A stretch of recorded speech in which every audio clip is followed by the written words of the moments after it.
The morning my son handed strangers the keys to my house, he believed I was still lying helpless in a hospital bed. He stood in my driveway, wearing an expensive navy suit, smiling beside a real estate agent, while a wealthy young couple admired the porch, the garden, and the lake behind the property. A moving truck waited at the curb. Their furniture was already inside it. My son had promised them they could take possession before noon.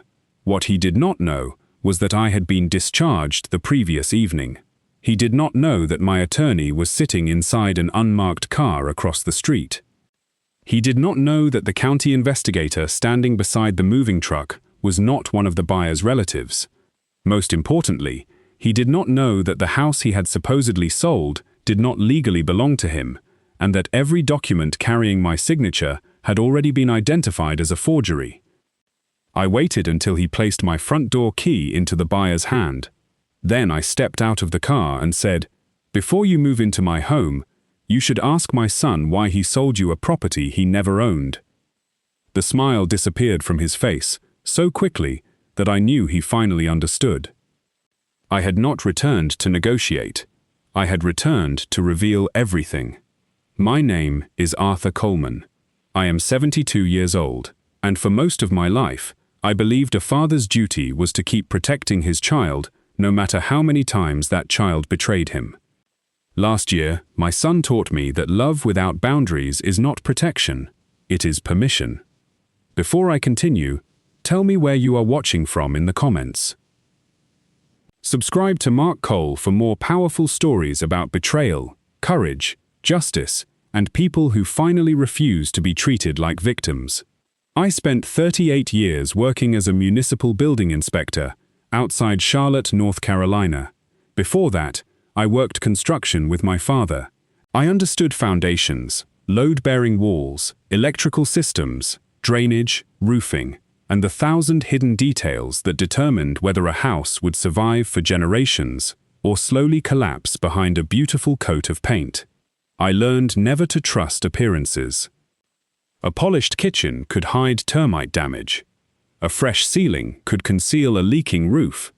A confident contractor could still be lying. You inspected what was underneath.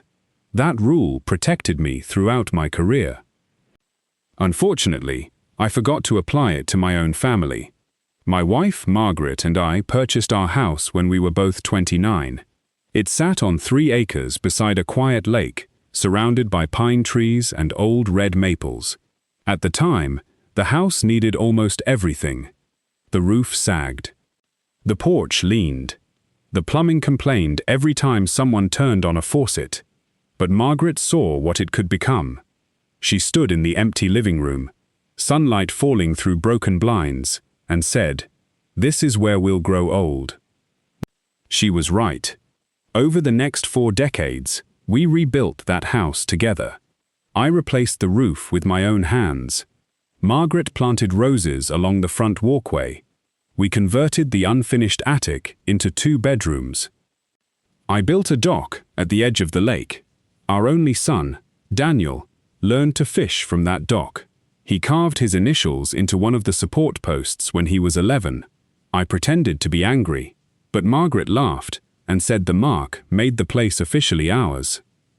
Daniel had a good childhood. At least, that was what I believed. He attended a private high school because Margaret wanted him to have opportunities we never did.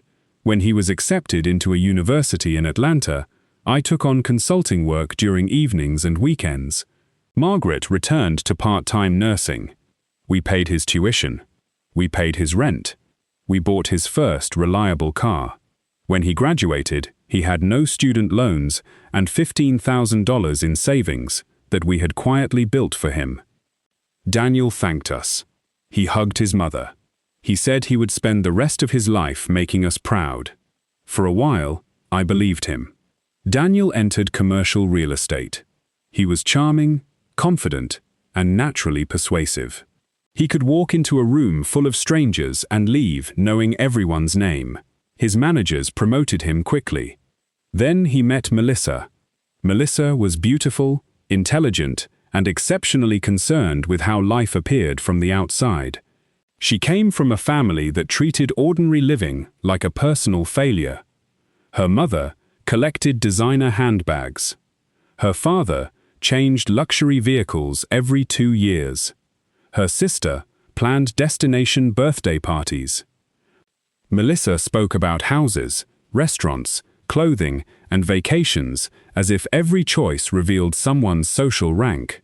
The first time she visited our home, she complimented the lake view and then asked whether we planned to modernize the kitchen. Margaret smiled politely. I ignored the question. After Daniel married her, his priorities changed. He stopped discussing work and began discussing lifestyle. He bought a large house in a gated development. Then a German sports sedan. Then a boat he used 4 times. Whenever I asked whether he was saving money, he became defensive. He told me commercial real estate required projecting success. People invest with winners, Dad, he said. You have to look like you belong at the table. I replied that the bank did not care how successful you looked when the payment was due. Daniel laughed. He called that old world thinking. The requests for money began less than a year after the wedding. The first request was $12,000. Daniel claimed a major commission payment had been delayed, and he needed temporary help covering business expenses. He promised repayment within 30 days. I transferred the money. He repaid $2,000 and never mentioned the rest. The next request involved Melissa's medical treatment, then emergency roof repairs, then a business investment, then a tax problem. Each crisis sounded urgent. Each amount became larger. Margaret always wanted to help. He's our son, she would say. Someday he'll understand what we did for him. Margaret died before that day arrived. Cancer took her quickly. 7 months passed between the diagnosis and the funeral. During those months, Daniel visited often. He sat beside her bed, held her hand, and promised to look after me. Margaret believed him. So did I. After her death, the house became painfully quiet. For the first year, I barely changed anything. Her robe remained behind the bedroom door. Her reading glasses stayed on the side table. A half-finished grocery list remained attached to the refrigerator. Daniel encouraged me to move. He said the property was too large. He said the stairs were dangerous. He said, maintaining 3 acres at my age was irresponsible. I told him the house was my home. He stopped arguing directly, but the subject returned during every visit. You're sitting on a fortune, he would say. The property values around the lake had increased dramatically. Developers were buying older homes, tearing them down, and replacing them with enormous glass and stone houses. Daniel estimated my property could sell for nearly $1.8 million. I did not care. The house was paid for. My pension covered my needs. I had investments and savings. Most importantly, the house contained the life Margaret and I had built. Daniel saw equity. I saw memory. That difference eventually became the center of everything. The health problem began on a Tuesday morning in October. I was trimming dead branches near the dock when a sudden pressure tightened across my chest. It was not sharp pain.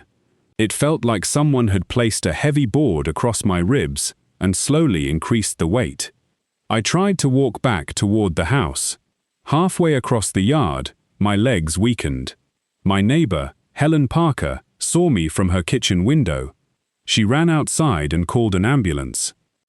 At the hospital, doctors discovered a severe blockage in one of my coronary arteries.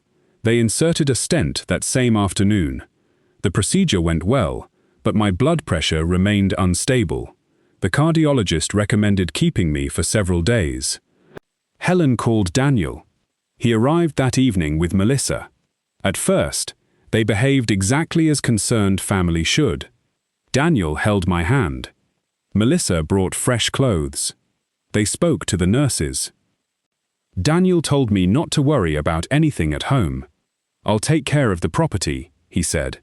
I felt relieved. Before leaving, He asked whether my spare house key remained inside the magnetic box beneath the workbench. I said yes. He nodded. At the time, the question seemed practical. 3 days later, it became the first warning. Daniel arrived at the hospital carrying a folder. He said the insurance company needed several forms signed. My medications made me tired, and the pages contained dense language. I asked him to explain them. He said one document allowed him to communicate with the hospital billing department. Another authorized him to manage household payments temporarily. I told him I already had automatic payments. Daniel became impatient. He said I was creating unnecessary complications while he was trying to help. Melissa stood near the window, looking concerned. "Arthur," she said softly, "Daniel is exhausted. Let him handle things until you recover." The nurse entered before I signed anything. She needed to check my blood pressure. Daniel closed the folder. He said we would finish later. That interruption may have saved everything. The next morning, Helen called my hospital room. Her voice was careful. She asked whether I had decided to sell the house. I thought I had misheard. I told her no. She became quiet. Then she explained that a photographer had spent nearly an hour at the property the previous afternoon. A man had placed a temporary real estate sign near the driveway, photographed it, and then removed it. Helen assumed Daniel was helping me list the house privately. I felt the same cold sensation I had experienced while inspecting dangerous buildings. Something beneath the surface was wrong. I called Daniel. He denied placing the house on the market. He said the photographer was documenting the property for insurance purposes. I asked why an insurance photographer needed a real estate sign. Daniel paused. Then he laughed. He claimed Helen must have misunderstood what she saw. He changed the subject and asked whether the doctors had discussed moving me into rehabilitation. I told him no. He said a private recovery center would be safer than returning home. I said I intended to recover in my own bedroom. His response came too quickly. That might not be possible. I asked why. Daniel immediately corrected himself. He said he meant the stairs might not be safe. The conversation ended, but the warning remained. That afternoon, I asked Helen to walk through the house. She found drawers open in my office. The cabinet containing property records had been disturbed. My passport, tax files, and deed copies were no longer arranged the way I kept them. Daniel had been searching. I asked Helen to photograph everything and send the pictures to my attorney, Sarah Whitman. Sarah had handled Margaret's estate and several property matters. She was calm, precise, and almost impossible to intimidate. I called her from the hospital. I explained the photographer, the documents, and Daniel's attempt to obtain my signature. Sarah did not dismiss my concerns. She asked whether Daniel possessed any existing power of attorney. Years earlier, Margaret and I had created limited medical directives, naming one another. After her death, I updated mine and listed Daniel as an emergency contact, but I did not remember giving him broad financial authority. Sarah checked her records. She confirmed that Daniel had no legal right to sell, mortgage, or transfer my property. Then she asked a question that tightened my chest more than the blocked artery. "Arthur, does Daniel have access to examples of your signature?" He had hundreds. Tax forms, birthday cards, old contracts, checks. I told Sarah about the folder he brought to the hospital. She instructed me not to sign anything.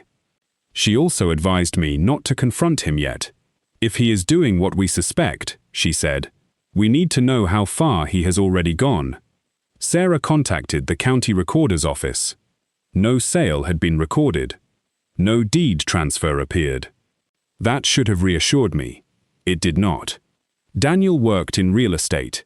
He understood the process. He knew a transaction could be prepared privately before the closing documents reached the county.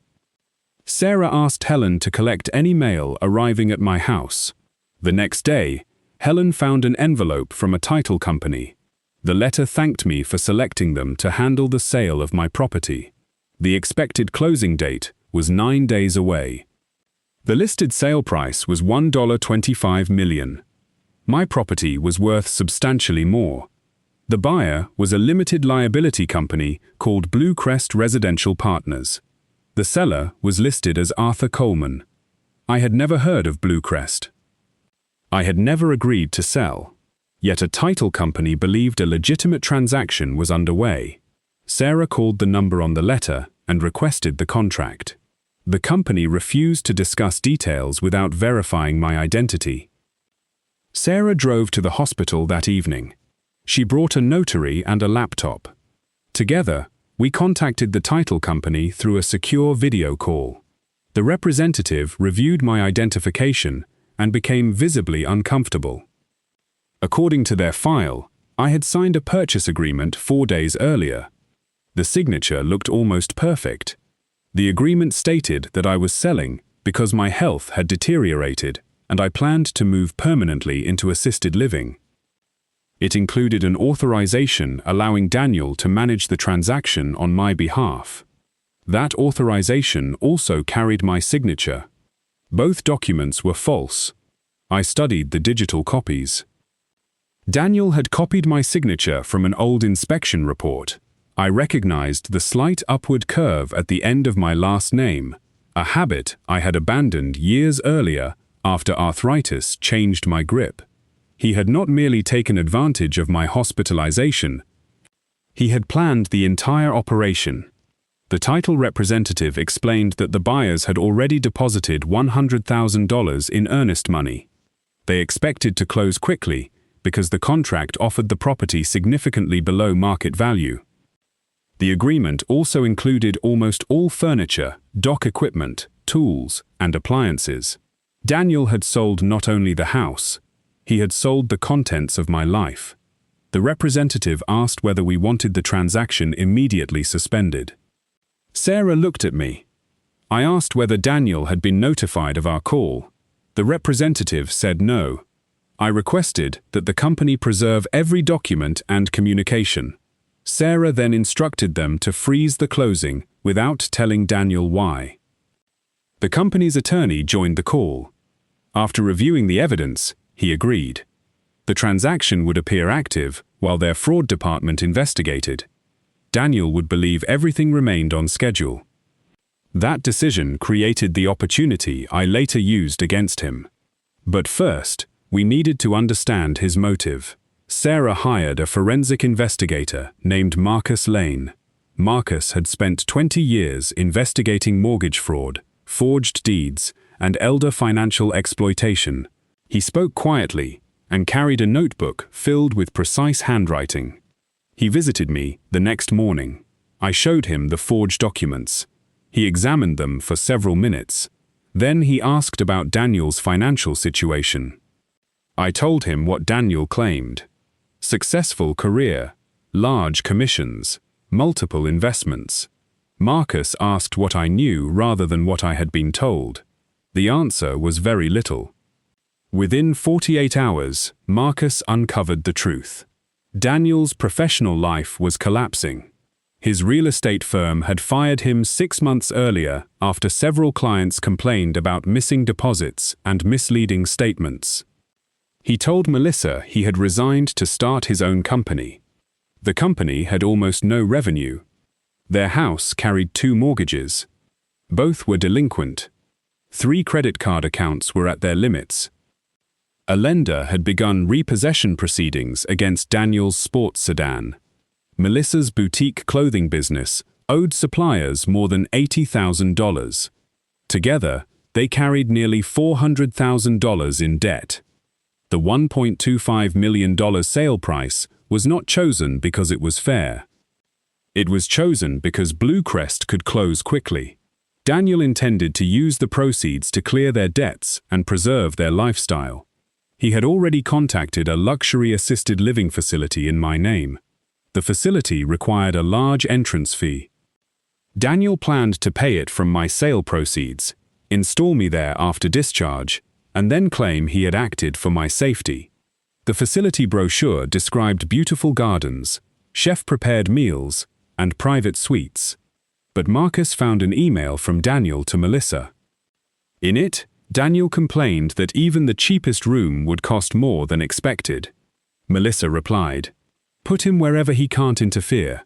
Once the house closes, it won't matter." Another email contained the property photographs.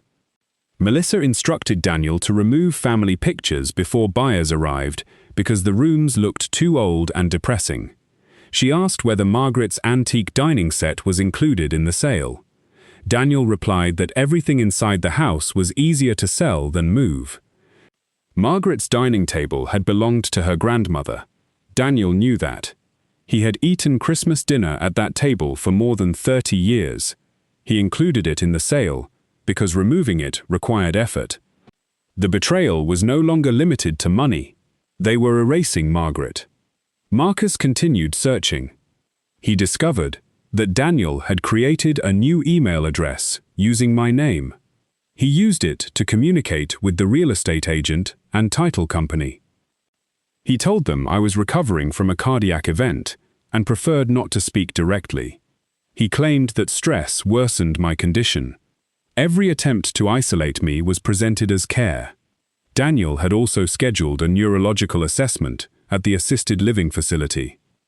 The appointment notes claimed I had become forgetful, confused, and occasionally aggressive. None of it was true. He was building a medical story to support the forged financial one. The plan was elegant in its cruelty. Sell the house while I was hospitalized. Move me into a facility before I returned. Use my medical condition to explain any protest. Control the sale proceeds through the forged authorization. Pay his debts. Then portray himself as the devoted son who rescued an aging father. He had converted betrayal into a public act of compassion. Sarah asked what I wanted to do. The obvious option was to stop everything immediately. Contact Daniel. Notify the buyers. File the criminal complaint. Change the locks. But I had spent my career investigating structures. Stopping work at the first visible defect sometimes prevented you from discovering the full failure. Daniel believed he had succeeded. As long as he believed that, he would continue revealing his actions. I wanted the entire structure exposed.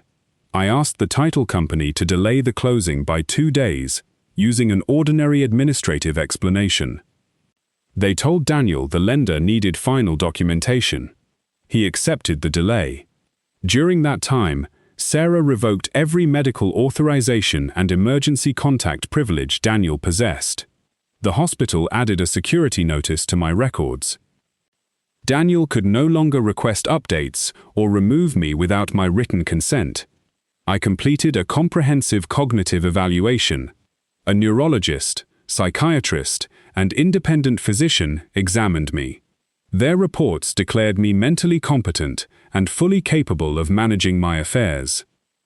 Sarah filed copies with the court.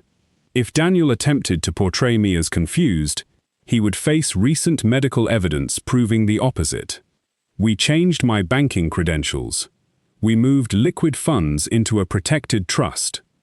We notified my investment companies that Daniel had no authority. Sarah also recorded an affidavit with the county, confirming that I had not signed any agreement to sell the property. The house became legally impossible to transfer through the fraudulent documents. Daniel knew none of this. He visited the hospital 2 days before the scheduled closing. He brought flowers. That was the first time he had brought me flowers in years. He placed them beside the window and asked how I felt. I told him tired. He appeared relieved. Then he described the assisted living facility. He said it was temporary. He claimed the doctors had recommended supervision. I asked which doctors. He avoided the question. Melissa stood near the foot of the bed. She smiled too brightly. "You'll love it there," she said. "You won't have to worry about that enormous house anymore." I asked what would happen to the house. Daniel looked at Melissa. Then he told me he had found a solution. He said the market was changing, and waiting could cost me hundreds of thousands of dollars. He claimed he had negotiated an excellent private offer. I asked how much. He said $1.25 million. I told him the property was worth more. He became defensive. He said quick sales always required compromise. I asked when I had agreed to sell. Daniel leaned closer. He lowered his voice like a patient parent speaking to a difficult child. We discussed this, Dad. You may not remember because of the medication. There it was, the first direct attempt to rewrite my memory. I looked at him. He held my gaze. For several seconds, neither of us spoke. Daniel continued. He said I had signed the agreement before the procedure. He claimed I had been clear and enthusiastic. Melissa nodded. You said you felt relieved, she added. 2 people now stood beside my hospital bed, calmly telling me that an event I knew never happened was real. They expected my age, medication, and fear to weaken my certainty. I understood then how easily elder abuse could become invisible. It did not always begin with shouting. Sometimes it began with a soft voice saying, "You don't remember." I allowed my expression to become uncertain. I asked whether Margaret would have approved. Daniel hesitated. Then he committed the unforgivable act. He said selling the house had been Margaret's final wish. He claimed she told him privately that the property would become a burden after her death. Melissa added that Margaret wanted me somewhere safe. I looked toward the window so they would not see the anger in my face. Margaret had spent her final week at home. She asked me to promise that I would sit on the dock sometimes and remember the life we had. Daniel knew that. He stood beside her bed when she said it. Now he used her death to justify stealing the very place she loved. I nodded slowly. Daniel relaxed. He thought I had surrendered. He told me the buyers would take possession Saturday morning. He said movers had already packed several rooms. My head turned back toward him. What movers? He said he had hired a company to place my personal belongings in storage. I asked which belongings. Daniel replied that he had kept the essentials. He said I would not need tools, fishing equipment, or old furniture at the facility.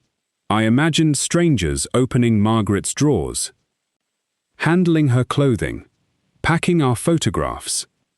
Daniel had entered the house and dismantled my life while I was still alive. My hands tightened beneath the blanket. I forced them to relax.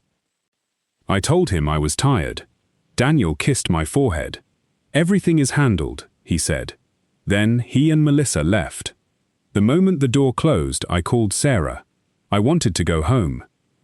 The cardiologist preferred keeping me another day, but my condition was stable. After reviewing the situation and arranging home nursing support, he discharged me Friday evening. Daniel was not notified. Helen collected me from a private exit. We did not drive directly to the house. Instead, we went to Sarah's office. Marcus was waiting with photographs taken inside my home. The damage was worse than I expected. Daniel had removed almost every family photograph. My office drawers were empty. Margaret's jewelry box was gone. My tools had been divided into piles for sale and storage. A dealer had already purchased my fishing boat for less than half its value. The antique dining table remained because the buyers wanted it.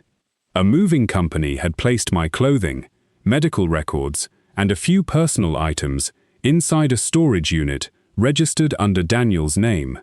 He had selected what remained of my life. I asked about Margaret's jewelry. Marcus placed a document on the table. Daniel had taken several pieces to a private jeweler. The sapphire earrings I gave Margaret on our 25th anniversary had been sold. Her wedding ring was listed for appraisal, but had not yet been transferred. I felt something inside me become completely still. For months after Margaret died, I could not touch that ring. It remained inside a small wooden box beside her photograph. Daniel had opened the box. He had taken the ring from the room where his mother died. He had carried it to a jeweler to pay his credit cards. That moment ended every remaining illusion. My son was not confused. He was not temporarily desperate. He was not being controlled entirely by Melissa. He had chosen this. He looked at everything his mother and I built and assigned it a price. I told Marcus to recover the ring. Then I asked when the buyers planned to arrive. 10 o'clock Saturday morning. Daniel had arranged a ceremonial key handover. The buyers were a married couple named Ethan and Laura Caldwell. Ethan operated a successful technology company. Laura designed luxury homes. They had purchased the property as their permanent residence. They believed I had willingly sold because I could no longer manage the house. They had no knowledge of the fraud. Sarah recommended notifying them immediately. I understood. They were innocent. They had transferred earnest money, hired movers, and made plans based on Daniel's lies. But a part of the fraud still needed to become visible. The buyers needed to hear the truth directly. The agent needed to witness it. Daniel needed to reveal his confidence publicly before the evidence closed around him. I agreed to protect the buyers from financial loss. The title company had already frozen their funds. They would receive every dollar back. But I asked Sarah to let the key handover proceed. No furniture would enter the house. No one would be endangered. We would simply wait until Daniel believed victory was complete. Then I would return. Saturday morning arrived clear and cold. Mist floated above the lake. I sat in the back seat of Sarah's car 2 blocks away from the house. She sat beside me with the file of evidence. Marcus occupied the front passenger seat. A county financial crimes investigator named Officer Renee Brooks waited in another vehicle. 2 uniformed deputies remained nearby, out of sight. At 9:32, the real estate agent arrived. At 9:47, Daniel and Melissa pulled into the driveway. Daniel and Melissa wore a navy suit. Melissa wore a cream-colored coat and oversized sunglasses. They walked around the property like owners. Daniel pointed toward the dock. Melissa inspected the garden. At 9:58, the Caldwells arrived behind a large moving truck. Laura stepped out first. She looked toward the lake and smiled. Ethan shook Daniel's hand. Their 2 children remained in the car with a relative. The agent opened a bottle of sparkling wine. She handed glasses to Daniel, Melissa, and the buyers. From a distance, the scene looked celebratory. Daniel had sold his hospitalized father's home and arranged a toast in the driveway. He believed the story had ended. The agent removed a small velvet box from her bag. Inside was the front door key. She gave it to Daniel, allowing him to make the ceremonial presentation. He began speaking. Even from inside the car, I could see his confident gestures. Later, Laura told me what he said. He described the house as his childhood home. He said selling it was emotionally difficult. He claimed his father had chosen a peaceful, assisted living community and wanted another family to create memories at the lake. He presented himself as a loving son, carrying out a painful responsibility. Melissa dabbed at her eye. Daniel placed the key in Ethan's hand. That was the moment. I opened the car door. The cold air entered my lungs. My legs felt weaker than I expected, but I refused the cane Sarah offered. I walked toward the driveway. Melissa saw me first. Her glass slipped from her hand. It struck the pavement and shattered. Daniel turned. The color drained from his face. Nobody spoke. I continued walking until I stood several feet from the group. Ethan looked from me to Daniel. Laura's smile disappeared. The real estate agent stared as if she had seen a ghost. Daniel recovered first. "Dad," he said, "what are you doing here?" I looked at the key in Ethan's hand. "I live here." Ethan frowned. Daniel moved toward me. He said I should not have left the hospital. His tone was soft, but panic tightened every word. He reached for my arm. I stepped away. Then I addressed the buyers. My name is Arthur Coleman. I own this property. I never agreed to sell it. Laura looked at Daniel. Daniel laughed nervously. He told them I had recently experienced medical problems and was confused. The lie came exactly as expected. Melissa joined him. She said the situation was heartbreaking. She claimed my memory had become unreliable. The agent asked whether I had signed the contract. I said no. Daniel pulled the forged authorization from his folder. He held it up. Dad, we went through this. That is your signature. Sarah walked forward from behind me. No, she said. It is a copied signature attached to a fraudulent authorization. The driveway became silent again. Sarah introduced herself as my attorney. She handed Ethan and Laura a letter from the title company, confirming that the transaction had been frozen because the seller had reported identity fraud. Ethan read the first page, then the second. His expression changed from confusion to anger. He looked at Daniel. You knew about this. Daniel said the title company had made an administrative mistake. Sarah corrected him. She explained that I had been hospitalized when the documents were created. She presented the hospital records, the signature analysis, and the county affidavit. The agent stepped backward. She asked Daniel why he had communicated through an email address pretending to be his father. Daniel denied creating it. Marcus joined us. He handed the agent printed server records connecting the email account to Daniel's phone and home internet connection. Melissa removed her sunglasses. She looked toward the street. That was when she noticed Officer Brooks approaching. Daniel's confidence collapsed. He accused me of setting him up. I almost laughed.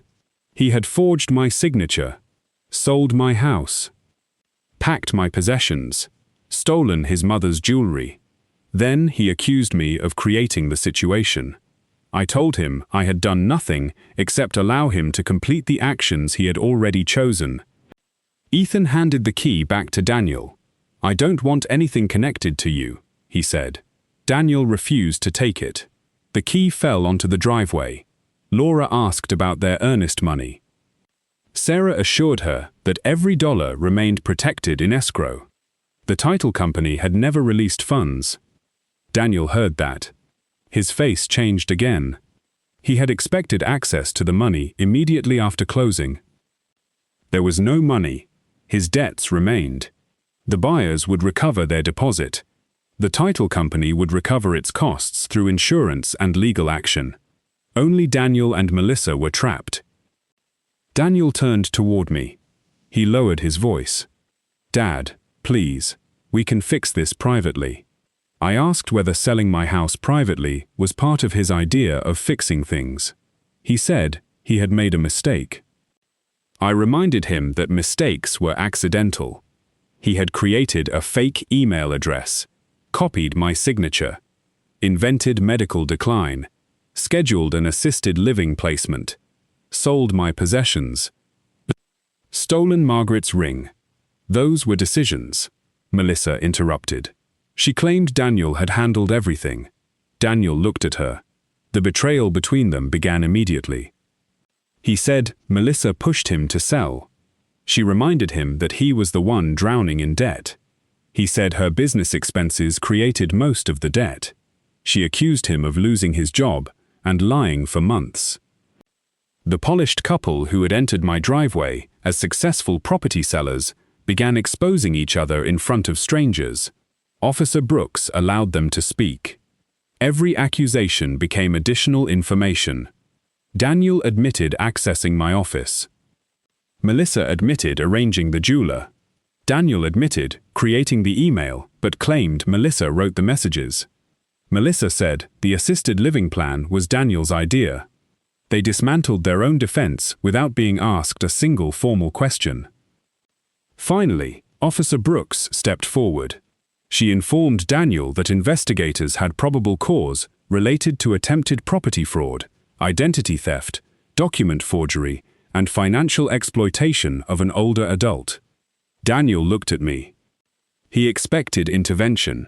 For his entire life, I had stepped between him and consequences. When he damaged a neighbor's car as a teenager, I paid. When he lost his college scholarship after skipping classes, I covered tuition. When his first business failed, I cleared the debt. When he lied, I accepted explanations because admitting the truth felt painful. That morning, he looked at me with the same expectation. Save me.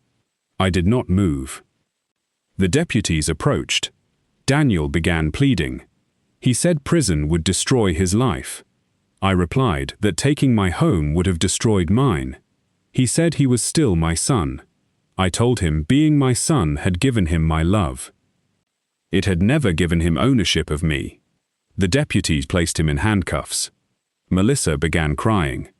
She asked whether I would at least prevent charges related to the jewelry. I asked where Margaret's wedding ring was. She pointed toward Daniel. Daniel said the jeweler still had it. Marcus confirmed that the ring had been secured as evidence and would be returned. Melissa asked whether that changed anything. It did not. The buyers watched silently as Daniel and Melissa were escorted towards separate vehicles. The moving truck remained at the curb. The driver asked whether he should leave. Ethan apologized repeatedly. He said he and Laura had no idea. I told him I believed them. They were victims too. Laura looked toward the house. She appeared close to tears. She had imagined raising her children there. For a moment, I felt guilty for allowing them to arrive before revealing the truth. Then she said something unexpected. "I'm glad you came home before they erased you." Those words remained with me. Before leaving, Ethan asked whether I intended to sell the property legitimately. I looked toward the porch. The roses Margaret planted had gone dormant for winter. The dock stretched into the lake. For weeks, Daniel's betrayal had transformed the house into evidence.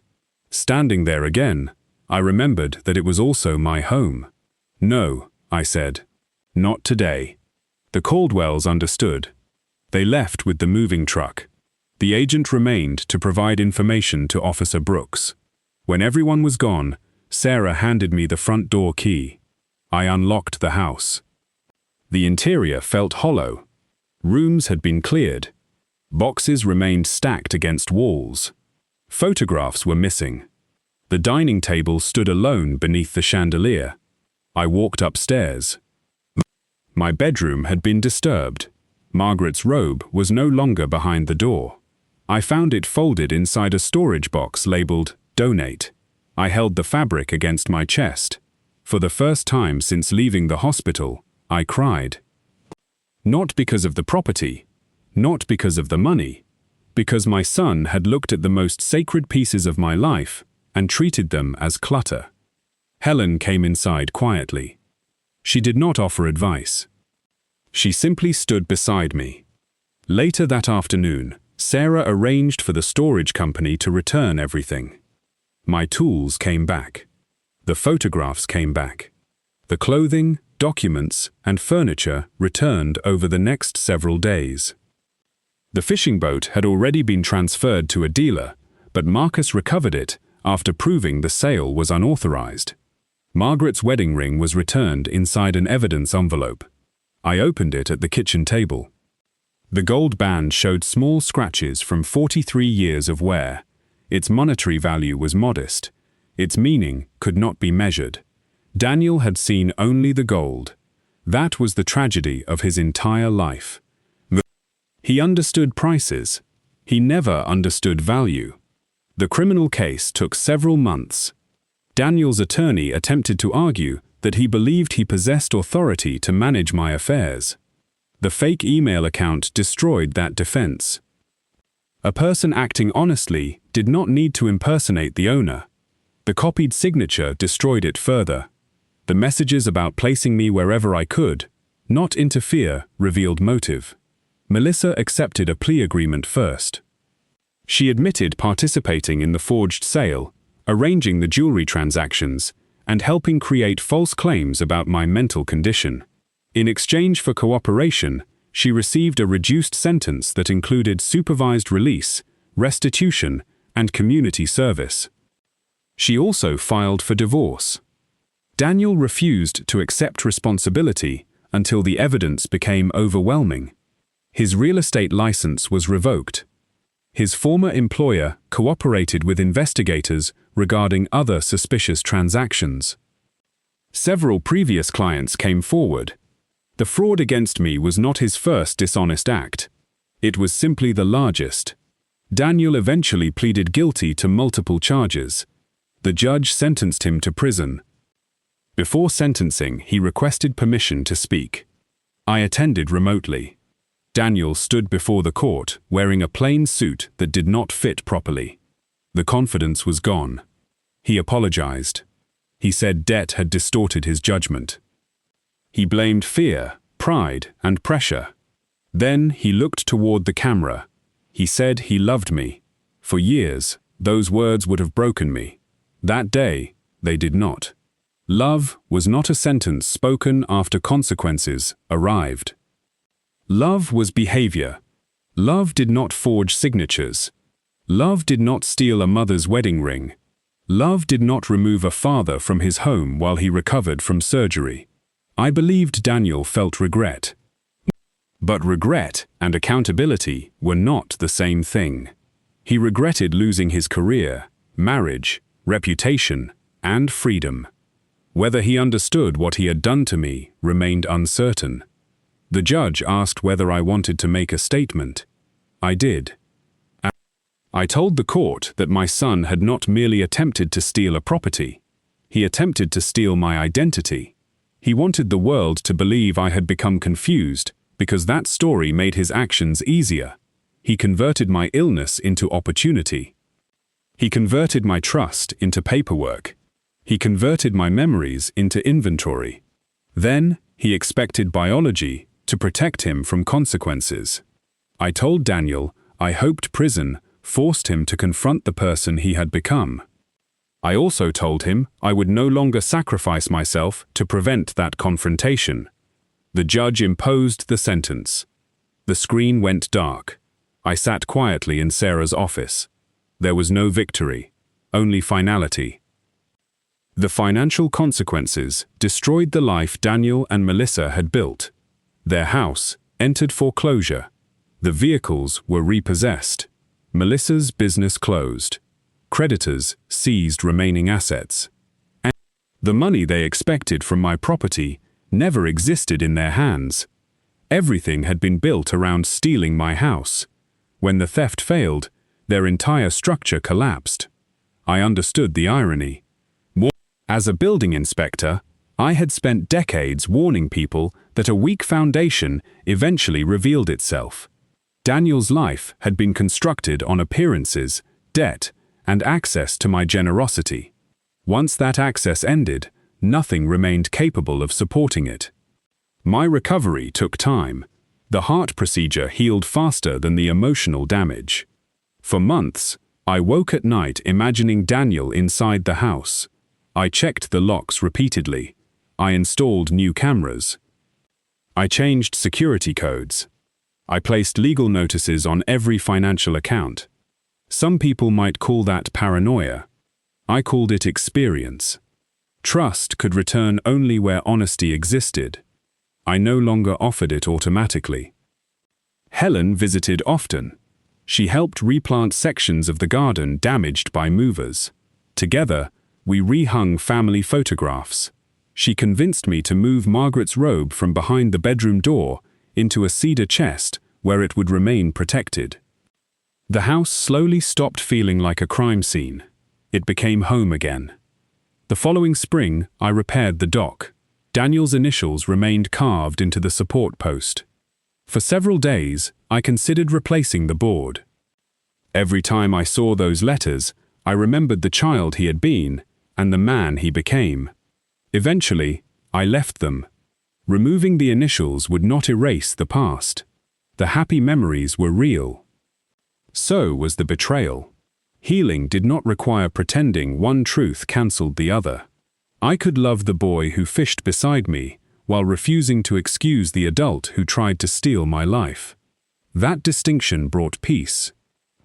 The Caldwells contacted me 6 months later. They had purchased another house nearby.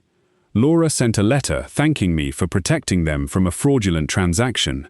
She included a photograph of their children standing beside their new home. At the bottom, she wrote, "We learned that a house is not just a contract. It belongs to the story of the people who built a life inside it." I framed the letter, not because I enjoyed remembering that morning, because it reminded me that revealing the truth protected more than me. Had the false sale gone through, Ethan and Laura would have faced years of lawsuits and financial uncertainty. Daniel's greed would have damaged another family. Stopping him ended the chain. I used part of my savings to create a local program offering free legal consultations to older homeowners facing suspicious property transfers, coercive powers of attorney, or financial exploitation. Sarah helped organize it.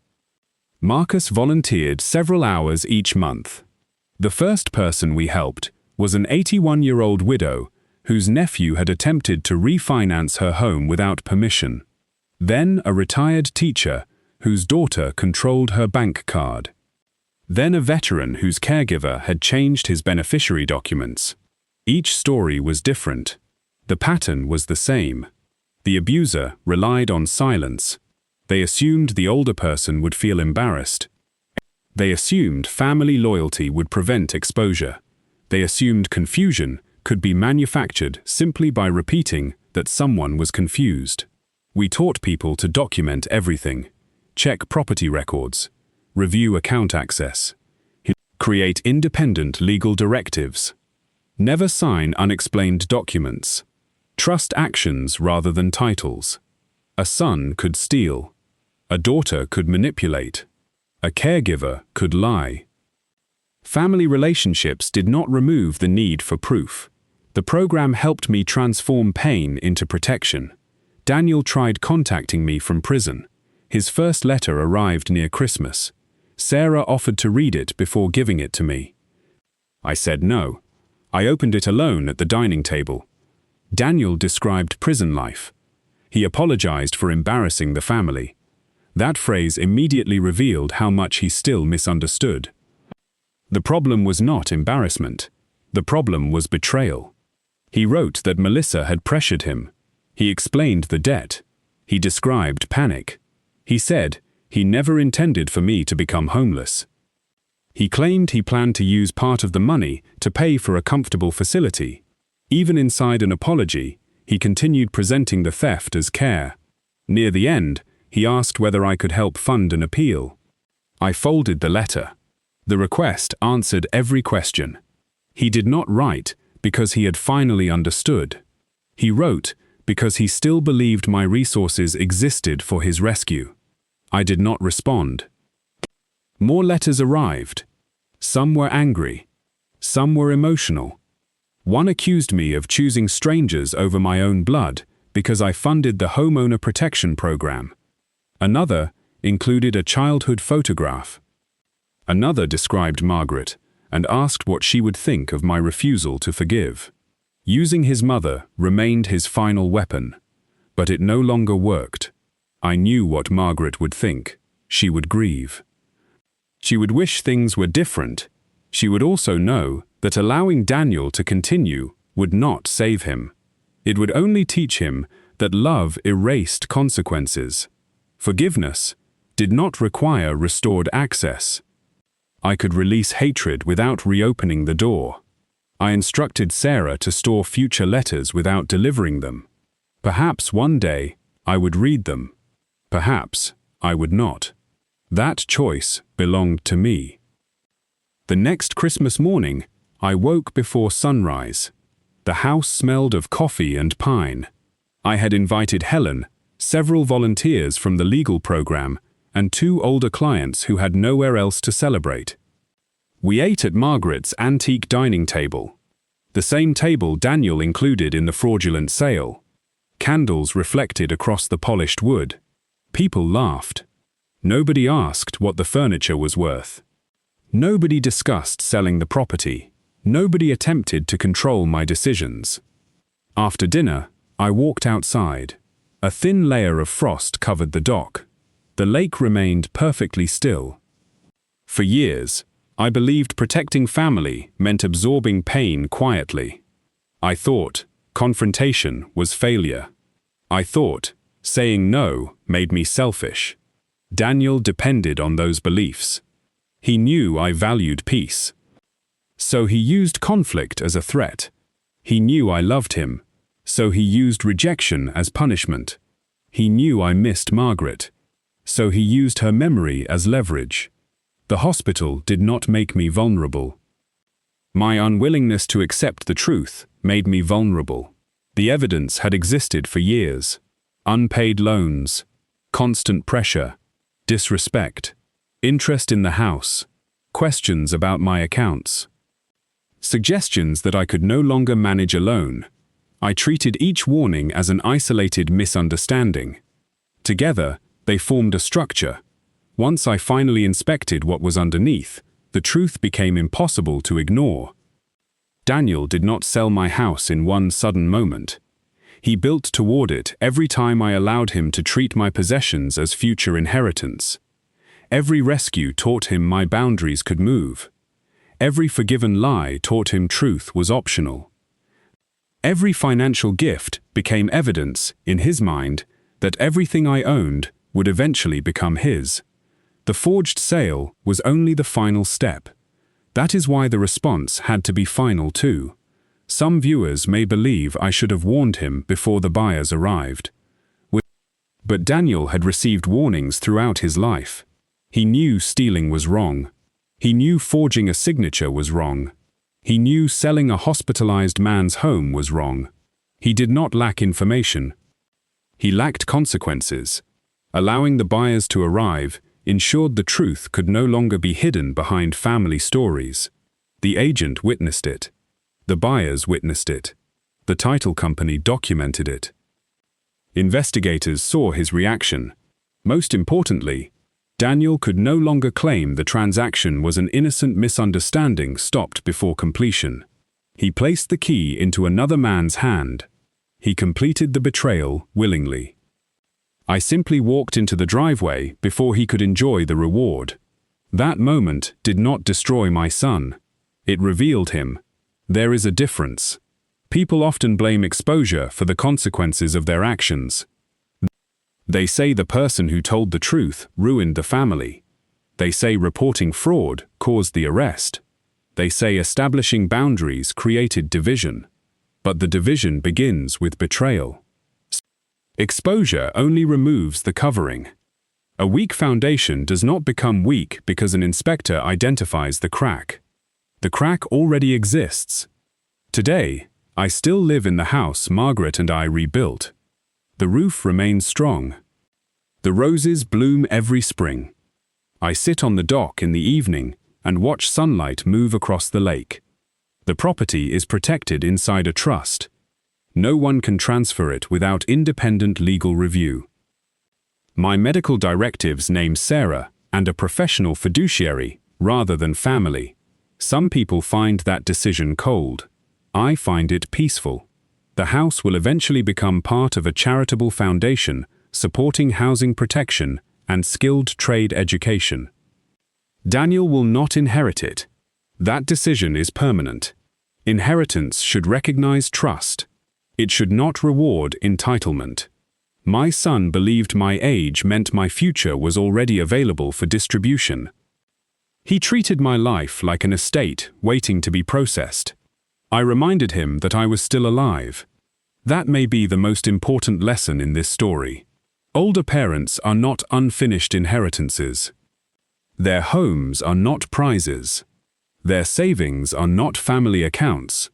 Their medical vulnerability does not transfer ownership of their decisions.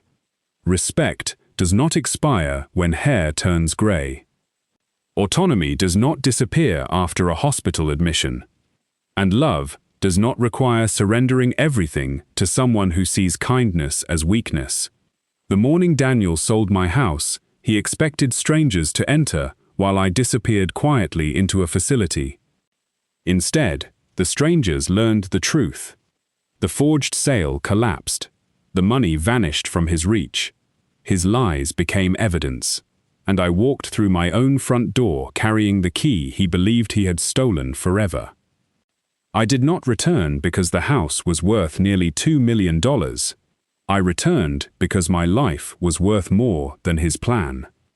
There are moments when silence protects peace. There are other moments when silence protects the person hurting you. Knowing the difference can save everything. My son sold my house while I was in the hospital. I let his buyers arrive before revealing the truth because I wanted every lie standing in the daylight when it collapsed. The truth did not need shouting. It needed witnesses. It needed documents.